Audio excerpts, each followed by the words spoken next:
notice that the spirits tell me what they want me to know. And so I'm afraid that I'm going to be controlling the rods to make them go the way that the spirits are telling me. So I don't. Right. So you're clairaudient or clairvoyant. You're hearing it in another way. So I'm Do you? right. So I'm How do you afraid see it? Do you see it as like images and mentally, or? No, if you don't mind me asking, I just you brought up that chapter. Chris, you're the guest on the show tonight. I know it's on my mind now. I'll talk to you about it as well. Right. My experiences are. So I'm clairaudient, and then there are other times where I see images of stuff, but like there are times I'm going to throw this out there because it's hot on my mind.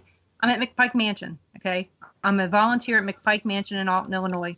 Everybody just saw it on Ghost Adventures, and they're all going, "Oh my God, there's demons there." Okay. There's not demons there. We're going to start off with that. I'm going to just tell you that right now. There's no demons at McPike Mansion. Okay. When we're there, they hand out dowsing rods to people, and it's pitch black. You can't see a thing. And they'll ask questions to the spirits, and everybody will be going, the spirits all say yes. And I'm not shocked because I already can hear the spirit saying yes right there next to me, or saying no next to me, or whatever. And so I'll hand out the dowsing rods to everybody. I'll even carry mine down there and hold them in my hand the whole time, but I won't even use them. I don't even know why I take them anymore. But it's one of those things that I know that if I want them to say yes, I can make them say yes. I know that. It's more like validation for other people. Right. Because some people need to see. So you feel that in tune, like you actually are hearing them or seeing images thereof. Correct. I don't think. Correct me if I'm wrong. I don't think you advertise yourself as like a medium. No. Right. I don't. So, I don't either. But I totally understand what you're saying. Right. I don't want people calling me up and saying, "Hey, can you read me?" Well, yeah, I can, but I don't want to. I don't want to be known as Denise the medium. And I tell everybody when I was doing tours at the Sally House, I'm not a medium. I'm a large, and let's leave it at that. And I kind of make fun of it. I know I can do it. I just don't want to be known as that. I use it for personal. When we're investigating, I'll use it. If I see something, I'll tell you if I think you need to know. I don't like. We had people here for New Year's. They're in the chat room. Their spirits are sometimes there with them and sometimes they're not. I don't want to get into the habit of telling people every time they come to visit me something that their spirits are telling me. They're going to get used to that and want to know every single time what's going on, and then all I'm doing is telling them spirit messages all the time. Eventually, I'm going to be wrong, and they're going to say, "Well, she's full of crap." And I don't want sure. I mentioned parapsychology earlier, right? And when they talk about things like ESP cards or remote viewing, they're not right 100% of the time, and these people are very good at it. And I would encourage anybody who's into the paranormal to look into parapsychology because, there's a scientifically backed field. Oh, there's my cat scratching at the freaking door again. Oh, yeah, we have one of 5 that do that. Sorry. All right, come here. All right. You're a pain in the ass tonight. Anyways, to look into those things, for validation, of maybe their own techniques or maybe inspiration, it's amazing. I mean, our government does it. Why wouldn't we? Yeah. I mean, there's some conspiracy theories about places that they've done that. One of those places is Aberdeen, Maryland, where they did some of the testing on people to, where they were trying to do some of the mind manipulation and all that stuff. I don't know a whole lot about it. I just know a lot of that stuff happened out at Aberdeen Proving Grounds. Well, have you ever seen that movie? I think it's called Men Who See Goats, or what was that, Clarissa? The Men Who Stare at Goats. Stare at Goats. So George Clooney, does talk about the remote viewing team that we had for, I don't know, something like 20 years, working with our government and universities to, establish the science behind remote viewing, which is kind of a form of astral projection, which Clarissa and I were discussing in depth last night. There are things that just, aren't proven out yet to the public, that do exist. Yep. And there is something to mediums. And, those things aren't just woo. There is something to it. But you know what? We're going to have to come stepping back up to it this and because we're on a feeling break. psychic and, necessarily isn't a great validation technique for a paranormal investigation. I think that's what we're getting to with that chapter. Right. So we're going to come back. We're going to talk some more.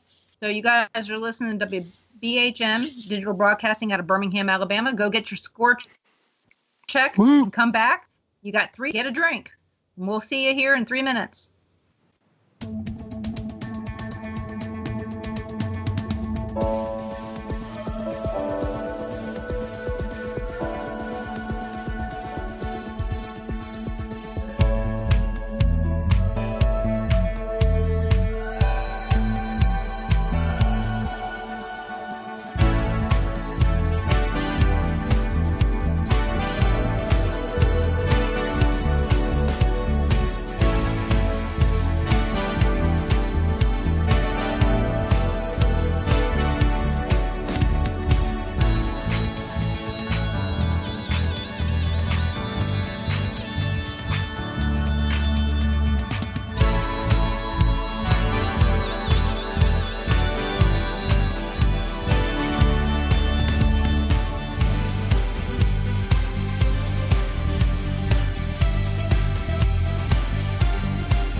You are listening to WPHM Digital Broadcasting, the best in paranormal talk radio.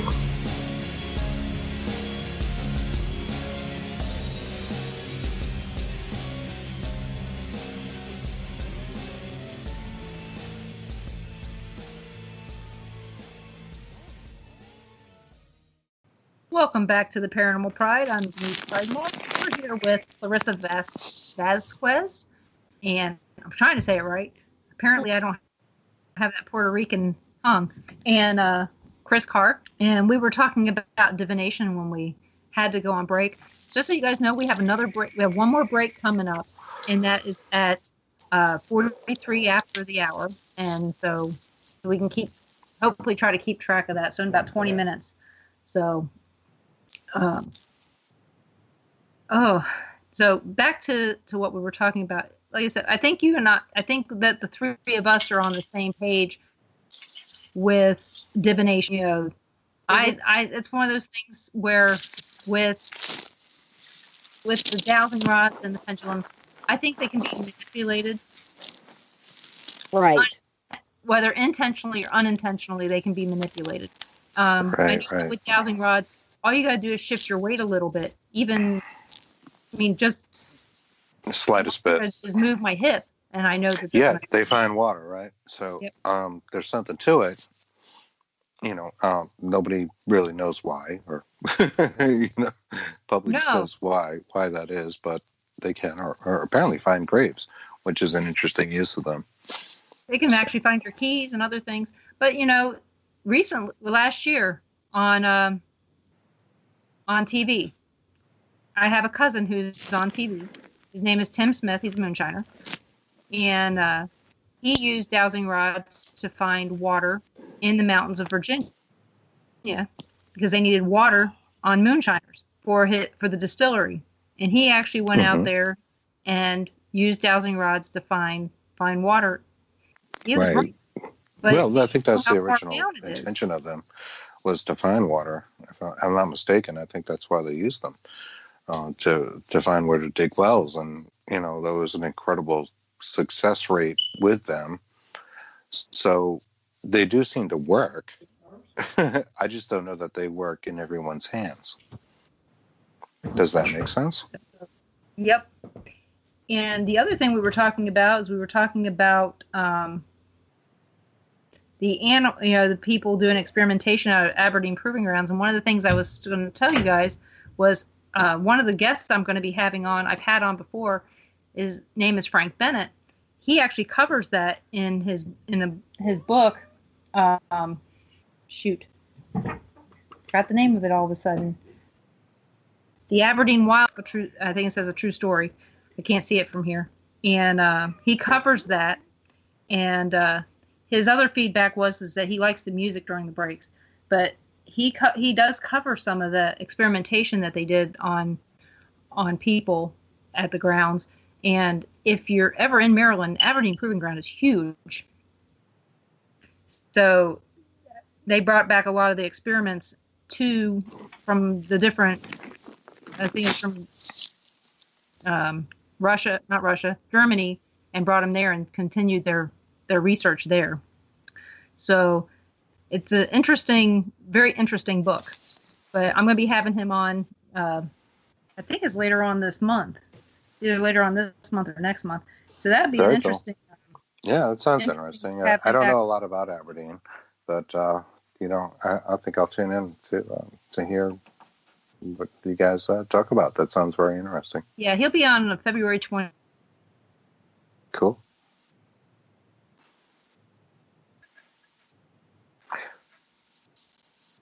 So, did we lose Denise?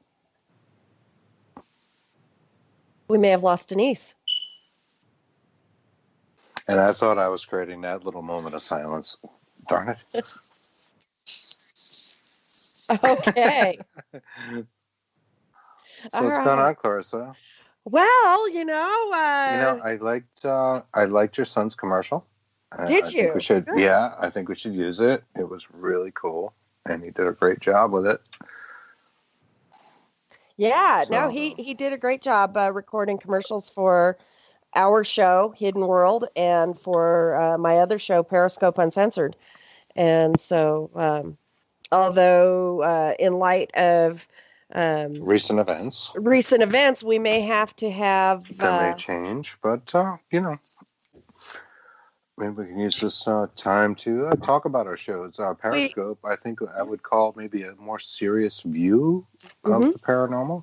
Yeah, there's no fluff on that show. And I'm not saying this because we might be jumping things, who knows? We're going to talk about it later, but a more serious view of the paranormal for those of us that are interested in getting into the details and the nitty-gritty.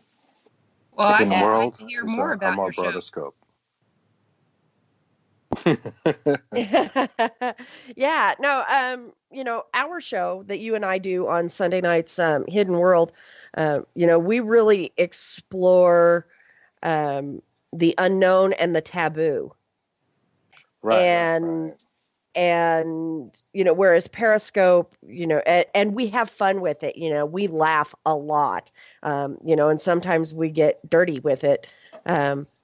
but Periscope is that sounds so nasty. Right? Sometimes we get dirty with it. Like, sometimes. what do we do?